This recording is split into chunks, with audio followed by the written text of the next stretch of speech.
সকলকে good morning. আমার একটা নতুন ভিডিওতে তোমাদের সকল ছাত্রছাত্রীকে আমি ওয়েলকাম জানাচ্ছি, স্বাগত জানিয়ে আজকের ক্লাসটা স্টার্ট করছি। তোমরা সকলেই ভালো আছো, আশা করছি সকলেই ভালো আছো, সুস্থ আছো। আমিও খুব ভালো আছি। আজকে তোমাদেরকে ক্লাস টেনের একটা টপিক নিয়ে কথা বলবো। আজকে যে টপিকে কথা বলবো সেটি হচ্ছে কোষ। তোমরা তো উপরের লেখাটা দেখেই বুঝতে পারছো যে আজকে আমরা কোষ বিভাজনের উপরে কথা বলবো। কোষ বিভাজন ব্যাপারটা কি তোমরা সকলেই জানো। একটা কোষ বলার আগে একটা এক্সাম্পল বা উদাহরণ দিচ্ছি। আমরা সবাই ছোট থেকে আস্তে আস্তে স্টেপ বাই স্টেপ বড় হচ্ছে, তাই তো।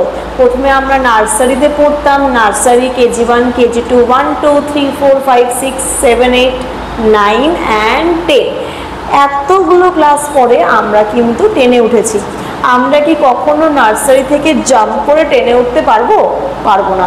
আমাদের প্রত্যেকটা স্টেপ কিন্তু পড়ে তারপরেই কিন্তু আমরা ক্লাস 10-এ উঠবো। তেমনি একটা ছোট্ট চারা গাছ, একটা বীজ থেকে অঙ্কুরোদ্গম থেকে নতুন চারা গাছ থেকে আবার একটা পরিণত গাছ, যে গাছটার মধ্যে ফল রয়েছে, ফুল রয়েছে, সেই পরিণত গাছটা থেকে আবার ঝরে যাওয়া পাতা এবং খুব বয়স্ক এবং লাস্টে একদম মরে যাওয়া গাছ। এই পুরো জার্নিটাই বোঝাচ্ছে যে কিভাবে প্রত্যেকেরই জীবনে নির্দিষ্ট ধাপে ধাপে কিন্তু তাদের জীবনটা অতিবাহিত হয়। তেমনি আমাদের শরীরের সব থেকে গঠনগত কার্যগত একক কোষকেও বিভিন্ন স্টেপ বাই স্টেপ ধাপের মাধ্যমে কিন্তু এগোতে হবে। কিসে এগোতে হবে? একটা কোষ বিভাজন মানে আমরা জানি একটা কোষ থেকে দুটো কোষ। তাহলে কোষ বিভাজনটা তো আমাদের জন্য খুবই দরকার। কেন ম্যাম? কারণ আমাদের কোষ যদি কোনো জায়গায় যদি কেটে যায়, কোনো জায়গায় যদি আমাদের অ্যাক্সিডেন্ট হয়ে আমরা আঘাত পাই, তাহলে সেই যে কেটে যাওয়া অংশটা সেখানটা আবার ভরাট কি করে হবে? আমরা কি অন্য কারোর থেকে কোষ নিয়ে এসে বসাবো? না, আমাদের যেখানে কেটে গেছে তার চারিপাশে যে কোষগুলো আছে সেই কোষগুলোই বিভাজন করে একটা থেকে দুটো, দুটো থেকে চারটে, চারটে থেকে আটটা, এইভাবে বিভাজন করে সেই ফাঁকা জায়গাটা কিন্তু ভরাট করবে। তাহলে কোষ বিভাজনটা খুব দরকার। এছাড়া যে ছোট বাচ্চা, তারা আস্তে আস্তে যে লম্বা হবে, একটা ছোট গাছ আস্তে আস্তে যে লম্বা হবে, সেই পুরো যে বৃদ্ধিটা, এই গ্রোথ করতেও কিন্তু সাহায্য করবে কোষ বিভাজন। আচ্ছা, কোষ বিভাজনের গুরুত্বটা তো আমরা বুঝলাম। এছাড়াও এই কোষ বিভাজনটা হতে গেলে কোষকেও একটা নির্দিষ্ট স্টেপ দিয়ে যেতে হবে এবং একটা চক্রাকার পদ্ধতিতে কোষকে কিন্তু একটা কোষ থেকে দুটো কোষে বিভাজন করতে হবে।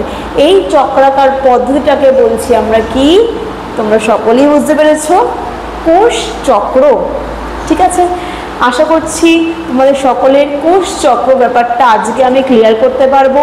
তোমাদের যদি ভিডিওটা ভালো লাগে একটা ছোট্ট করে লাইক করে দিও এবং তোমাদের বন্ধুদের সাথে শেয়ার করে দিও যদি ভালো লেগে থাকে। এবং আরও নতুন নতুন টপিক জানতে, বুঝতে এবং লাইফ সায়েন্সটা সহজেই বুঝে নিতে খুব সহজেই তোমাদের কাছে আমি জিনিসটাকে তুলে ধরবো। তাহলে চলো স্টার্ট করা যাক।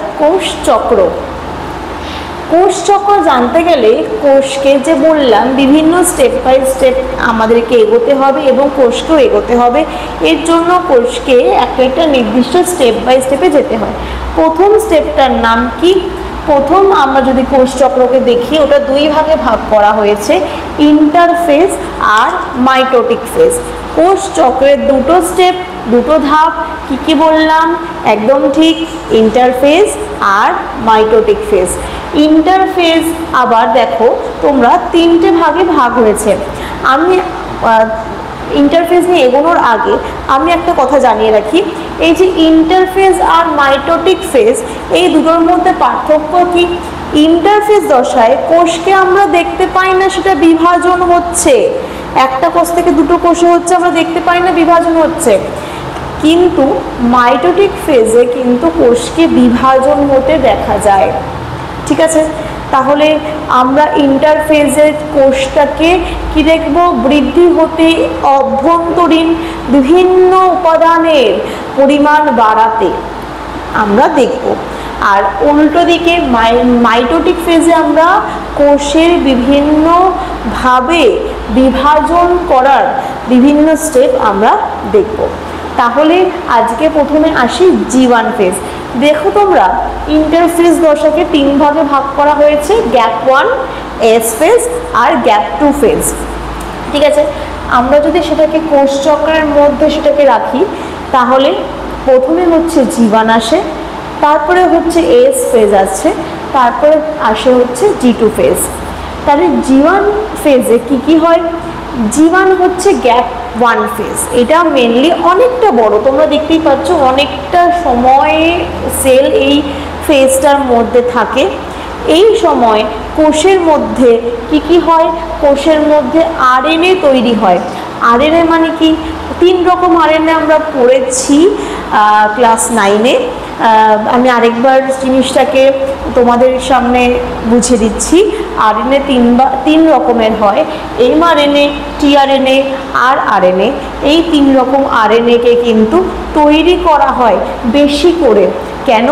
তাদের পরে গিয়ে কাজে লাগবে।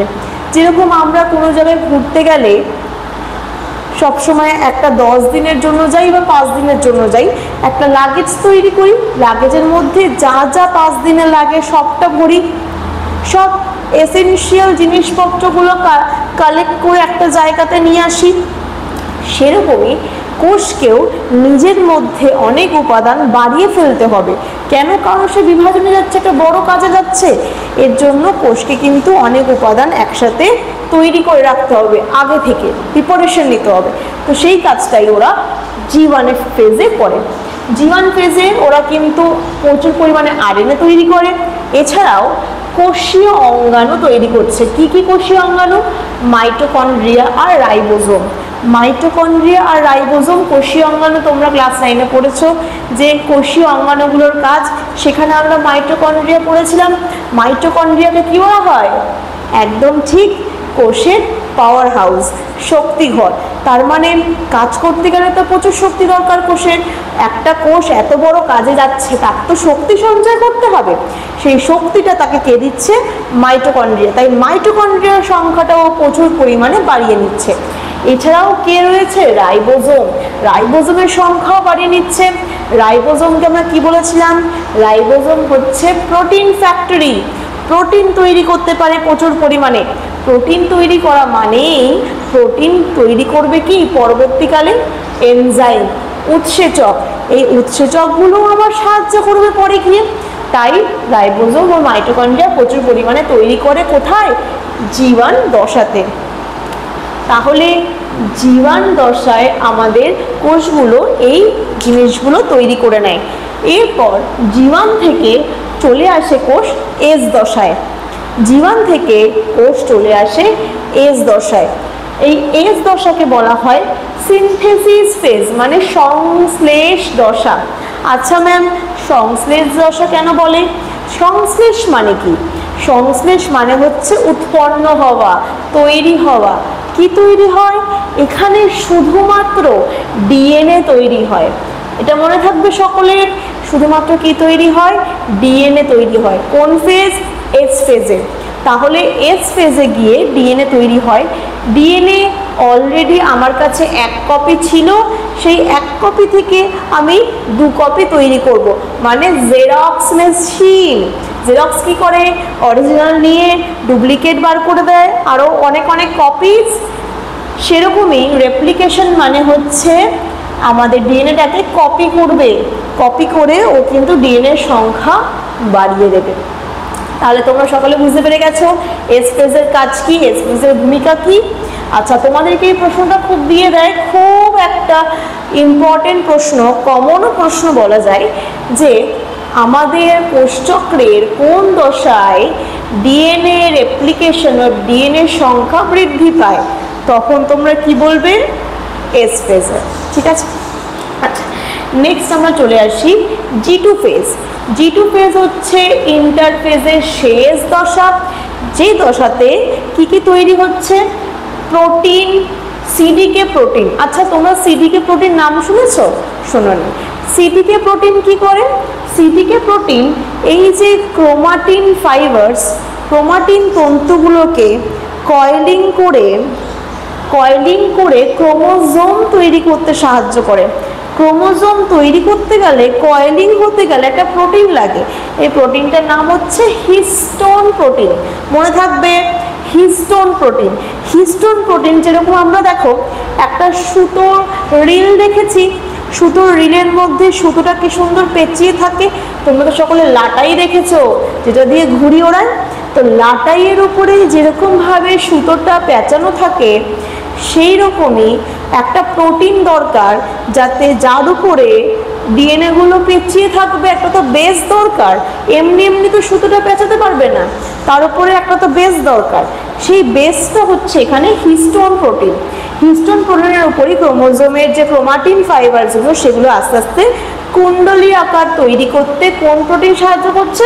এই হিস্টোনকে ক্রোমাটিনের সাথে বাইন্ড করতে, বন্ধন তৈরি করতে, যোগসূত্র তৈরি করতে সাহায্য করছে সিডিকে প্রোটিন। তারপর সিডিকে প্রোটিনটা লাগবে, এই সিডিকে প্রোটিনটা তৈরি করছে কখন? G2 ফেজে। ঠিক আছে, উৎসেচক, বিভিন্ন উৎসেচক, প্রোটিন, তারপরে সিডিকে প্রোটিন, এই সমস্ত জিনিস গ্যাপ 2 ফেজে তৈরি হচ্ছে।